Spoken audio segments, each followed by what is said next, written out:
അതെ കോടതിയോട് സുപ്രീം കോടതിയോട് ചോദിച്ചാൽ മതി, സുപ്രീം കോടതി മറുപടി പറയുമെന്ന് നമ്മുടെ കേന്ദ്രമന്ത്രിയായിട്ടുള്ള ശ്രീ സുരേഷ് ഗോപി പറയുകയുണ്ടായി.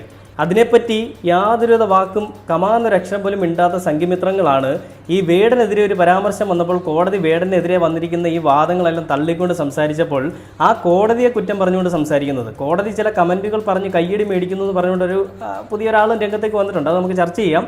അപ്പോൾ വേടൻ ഒരു തെറ്റും ചെയ്തിട്ടില്ല എന്നുള്ളതല്ല നമ്മൾ പറയുന്നത്. വേടൻ തെറ്റ് ചെയ്തിട്ടുണ്ട്, പക്ഷേ ആ തെറ്റിന് രണ്ടുപേരും തെറ്റുകാർ തന്നെയാണ്, അല്ലെ കുറ്റക്കാർ തന്നെയാണ്. ആരൊക്കെ രണ്ടുപേര്? അതായത് ഈ വേടൻ്റെ കൂടെ നിന്നിട്ടുള്ള, ഈ കൂടെ കിടന്നു കൊടുത്തിട്ടുള്ള പെണ്ണുങ്ങളും കുറ്റക്കാർ തന്നെയാണ്.